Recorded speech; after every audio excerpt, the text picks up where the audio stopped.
Hello everyone and welcome back to Let's Play Blaster Master 02.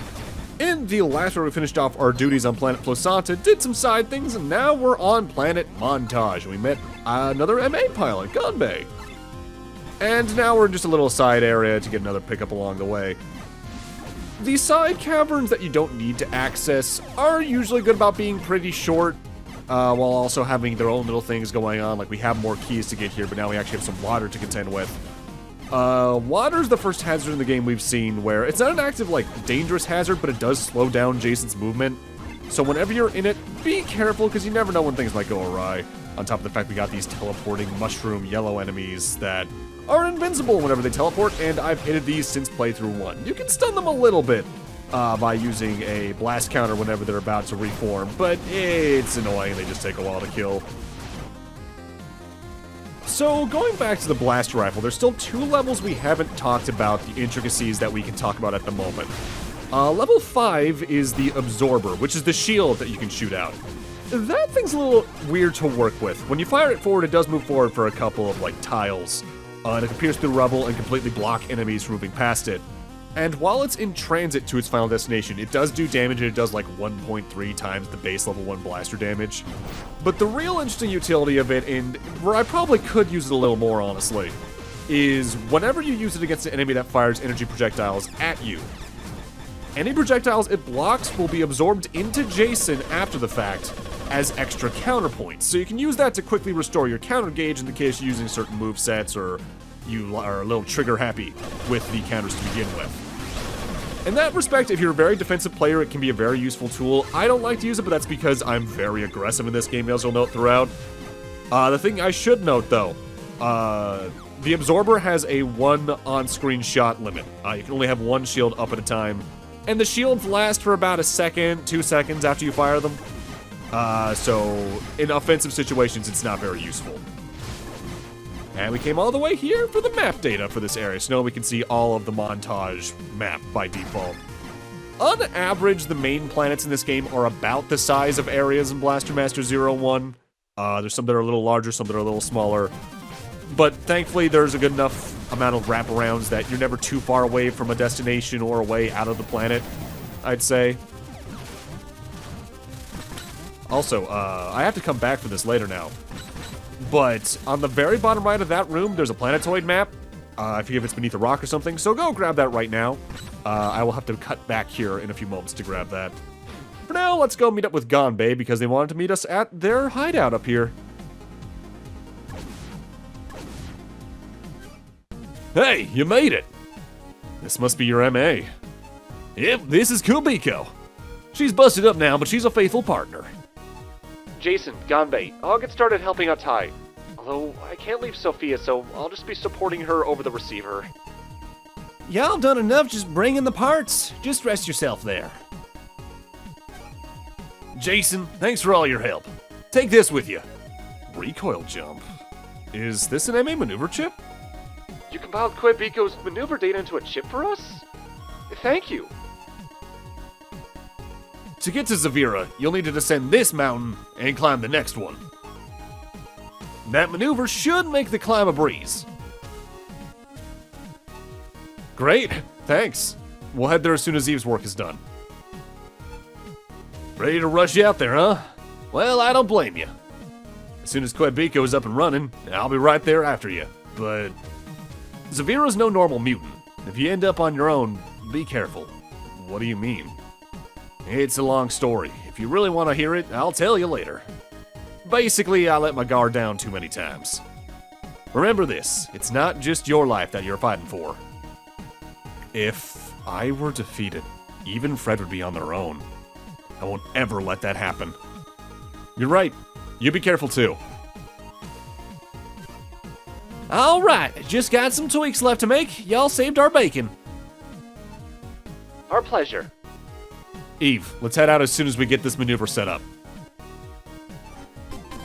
Recoil jump. Press the jump button when stuck to a wall and jump again, blah, blah, blah. It's sort of a wall jump, but we can talk to Ganbei again for some more lore.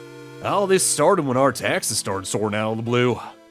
Our crops have been having bad year after bad year, and what's more, yokai we'd never seen before have been rampaging in our fields. We didn't know it then, but those yokai were mutants all along. But anyway, we couldn't just hand over all our crops like that. We'd starve to death. So we went to see the governor about lightening the tax load on us farmers. How dare you was all we got for our trouble. Stubborn as a mule. We wouldn't take that lying down, course. No one was gonna quietly starve to death for someone like that. So you started a farmers' rebellion? Well, to us it's known as Iki. Iki, huh? In our society, it's not uncommon. We're just farmers after all. It's the only way we have to fight for our rights. So we fight all the way to the governor's office and get inside, but the governor, he was no longer human. No way. Are you saying that a mutant took over a human's body? That's right. And that mutant's the one we call Zavira. Zavira takes over a human, consumes their soul, and reproduces. They get bigger, grow stronger, and then do it all over again. This Zavira sounds like the mutant overlord we fought on Earth. A mutant with intelligence and control over other mutants.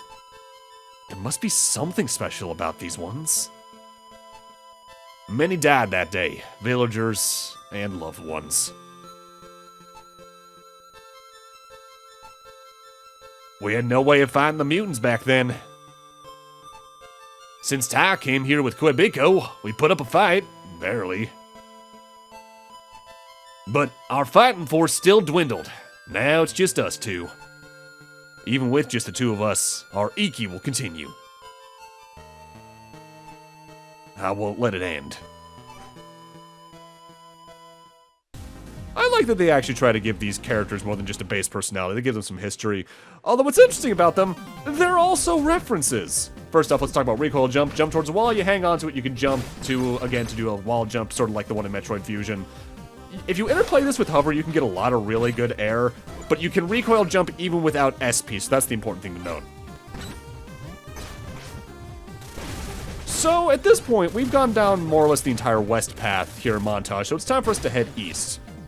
So what I mean about Ganbei being a reference, a lot of the other characters now that we've seen, we're going to meet others to begin with in this game, are references to other Sunsoft IPs that integrates spiced in throughout the game's characters. For instance, Iki is a very important term there because Ganbei is designed after the main character of the video game known as Iki in Japan. Outside of Japan, I think it's called like Boomerang or Farmer's Rebellion. Some of the mechanics in Ganbei's boss fight are based off his attacks in that video game.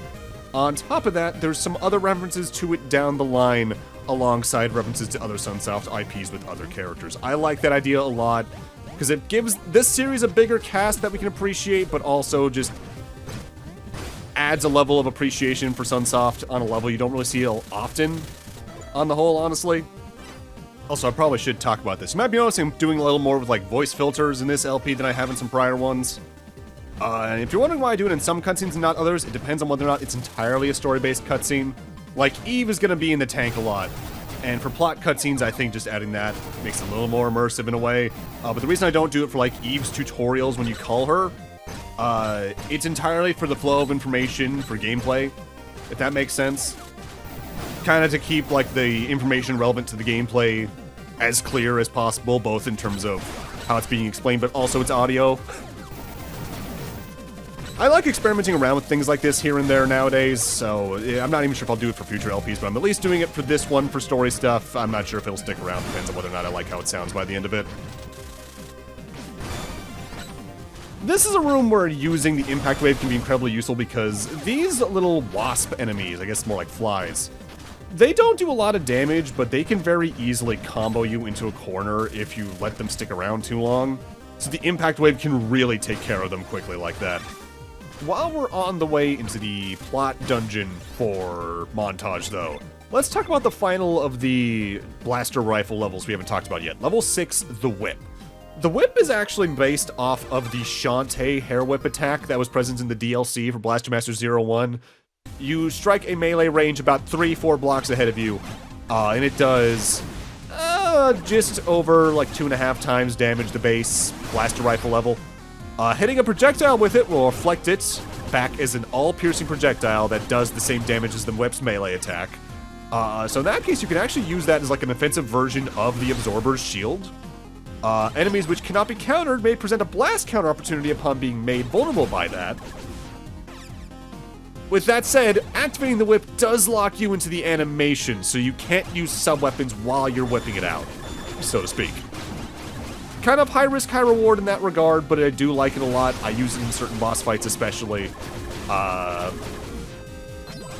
The blaster rifle in this game just has so many interesting ways you can play off of itself. They really did a good job of making everything feel useful in this game, even if it takes a lot of experimentation to figure all that out without doing the research ahead of time.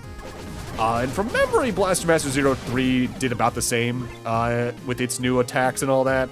I haven't touched 03 in a little bit myself, but that's because I played through it on stream when it released and haven't touched it since, because I had other games to play. So this dungeon, by and large, has a lot of the same stuff we've been dealing with throughout Montoj. We got the water you have to work out for, we gotta watch out for the mushroom enemies, but they do hide keys all over this place in some pretty varied locations. You actually need to search for some of them. This game is teaching you very early on that you really should probably shoot every piece of rubble you see, because not only is it good for like your health and your SP and your weapon level pickups on top of ammunition for your sub-weapons, but if there's hidden keys there that can help you get stuff, you're gonna want them. I want to say this also might be the first dungeon where you don't need to get every key, because I think the final one just unlocks an extra thing, but you might as well do it anyway. There's only like one dungeon that uses keys in the game I've never found all the keys in, and that's a very optional one down the line. At least I think it's optional. There is a potentially annoying enemy in here. I think it's about to show up right now. Yeah, these little tracker guys. They stay a set distance away from you once they spawn in and try to just zoom around and shoot you when they pause. But the blast counter nullifies them to the point where you don't need to worry about them too much. If you're low on counterpoints, though, that's a place where the absorber can come in pretty good handy on top of the whip, so use that to your discretion. Alright, there we go. We needed this for the Planetoid C1 map, so now we can access that planetoid once we're done here. Actually, now that I think about it, I want to say the area I'm thinking of where you need all the keys to get a checkpoint is actually this exact stage. I think there is an optional planet down the line that does this, though, as well. And maybe the last key's just in that spinning enemy I ignored just then, honestly. I've just never bothered to kill it.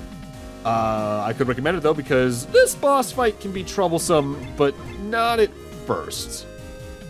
Because it's time for Zavira. Zavira can be a bit of a tricky boss, although he's pretty easy to stun.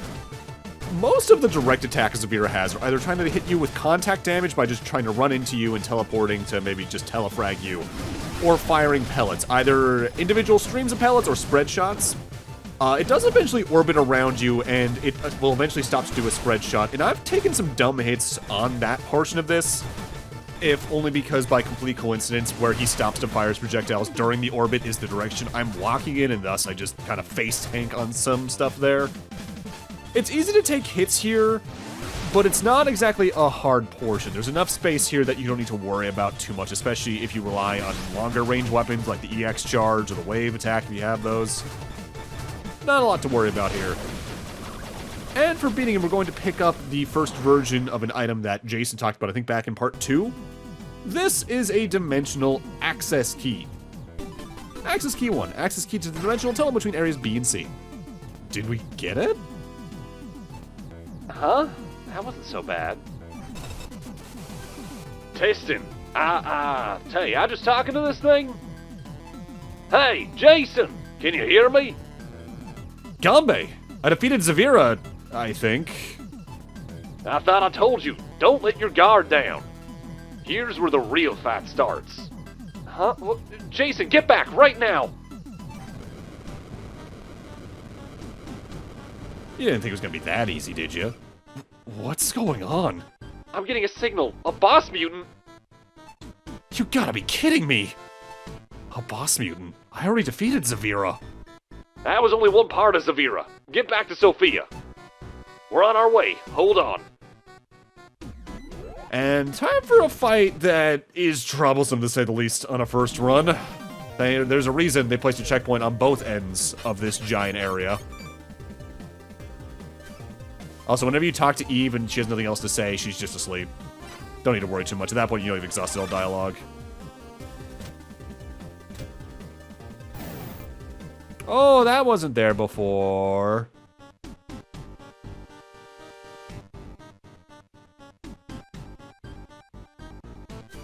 Jason, Eve, are you okay? I can't believe it. This thing's gigantic. That's the real Zavira. Its size isn't even the biggest problem. You see that glowing stone at the top? That's Zavira's heart. Then we just need to attack? Yep, if you hit that, the whole thing will freeze in its tracks. But that's just the beginning. Then you need to go inside. There are a bunch of clones of Zavira inside it. They all need to be defeated. If Zavira starts moving again, you're in big trouble. It's not an enemy just one MA can take on. That's how poor Quabico got done in the way she did. So we can't get anywhere without keeping the heart under attack? Yep, that's what me and Gambe here are gonna do for y'all. While we do that, you'll need to get in and defeat the clones directly. So that's the plan. Got it. Leave the clones to me. We're counting on you. We won't let it move 1 inch while you're inside. Things are getting exciting. Huh? Since we started our Iki, we've lost more and more comrades, until it was just down to me and Tay. The whole time I thought to myself, if only we had more people. Now, thanks to you, we're an Iki of 4. Nothing could be more exciting. That's what my spirit's telling me. And here I am too, traveling to the ends of the universe, far from Earth. With another MA pilot, even joining an Iki. I think you're right. Things are getting exciting! The full form of Zavira can be a little bit of a troublesome fight because Gather Vera is a marathon. We need to get up the platforms on the body and shoot the core to start, and Ganbei will occasionally try to shoot the core to do some extra damage, but every periodic moment, like every 5th or so of the health, the body will shut down, you need to enter one of the caves and fight more of the base Zavira form that we fought a moment ago. You start with just one, and it does act the same, but as you get through these, more and more clones of Zavira are added, and you need to contend with multiples at once. They do have some restock areas here in the early fights, but the further we get into these 5 fights, they're also going to start removing the restock points and adding in spikes to limit your area of movement and add extra hazards that you'll probably walk into several times while trying to avoid the movements of the Zaviras. The Zaviras in these sections do have less health than the one we fought a few moments ago. But it's kind of annoying all the same. There are some strategies you can use to take care of this, though.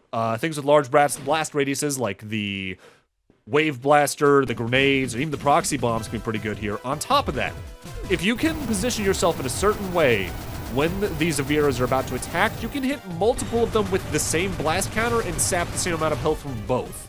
Or all 3, or all 4 as we get further into this. So if you're good about positioning yourself, this can be honestly a pretty fun fight. The punishment just comes in whenever you take a death. Because if you die to this fight, you have to start it all over, and that just feels annoying.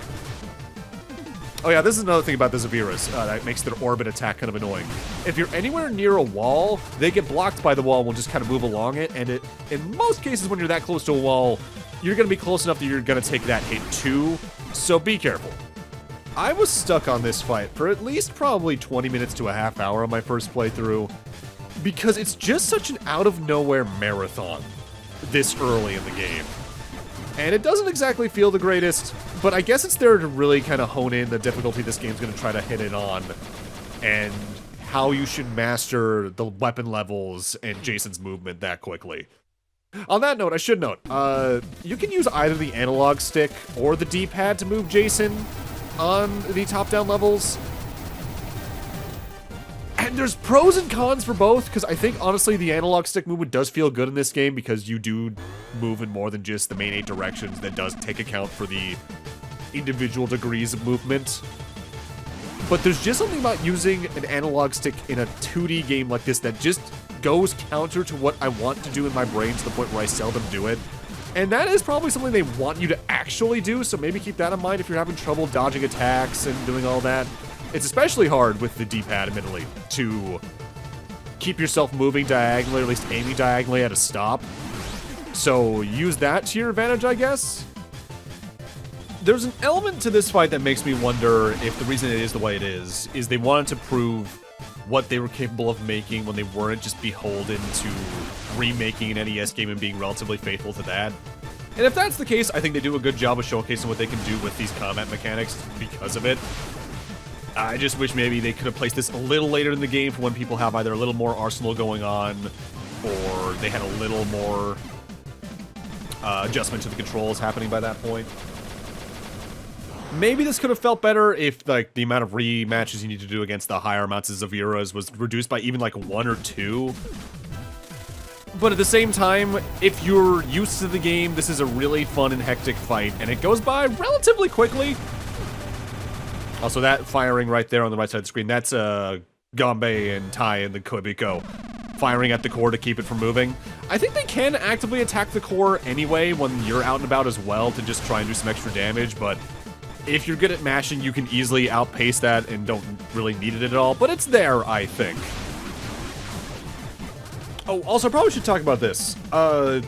You might notice there's some weird, like, artifacting and all that through a lot of this game's footage. What I usually do when I record games off my capture card is I take the base recording and I re-encode it to best match the bit rates, just to reduce the amount of hard drive space it takes up before editing. But I had the wrong option selected, and it causes a little bit more fuzziness that I usually like to have on my capture card recordings. You can see it if you pay attention during, like, the backgrounds when things get flashy, like, the background colors will tint a little bit in a certain direction. I'm not a big fan of it, but I don't want to play the entire game again to correct the footage that still has that, so sorry. Also, right here's a good instance of what I was talking about. You can hit both Zavira heads with the same counter shot and just do a lot of damage, and you can stack those on top of each other. It's great if you can get that to work right. That's the last of the Zavira heads we need to worry about, though. Now we just need to tackle the core once more, and this boss will be over. It's a lot harder to die in this section in Sophia, though, although I had some stupid deaths in my first playthrough, remember, where I fell off the platforms as Jason. That was kind of embarrassing when that happened, I won't lie.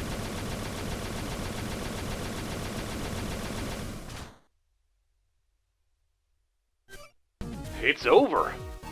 Ganbei, you finally did it. Jason, Eve, it's all thanks to you. I'm just glad we could help. Ganbei's Iki had finally come to an end. Unfortunately, they still have a long fight ahead of them. That fight will be theirs alone on this planet. We have our own fight to take care of elsewhere. Since we got the access key, we'd better start getting a move on. Going already? Yeah, of course. Sorry for keeping you so long. We couldn't have done this without you. Thank you. Eve, hope you can get the help you need on Sophia. Best of luck. Thank you, Tai. Alright, time to make our way to the dimensional tunnel. Dang it, Ganbei! You gone and pushed poor Koibiko too hard and got her all roughed up again. Don't you go laughing it off now. He's gonna fix her, huh? I love those two. So now we're all done on Planet Montoj, barring one pickup that I've forgotten to get thus far, but I'll get that relatively early next part if memory serves. We do have to backtrack all the way out, which is kind of annoying in this particular planet's case because of the bamboo gates, but it's a pretty linear trip, so we're just gonna cut back to this. But with that, I'm gonna need to end this off here. Thank you guys for watching, and in part 4, now that we've finished our business on Planet Montoj, we're gonna grab some nearby planetoid items before heading on to the next major planet. See you guys then.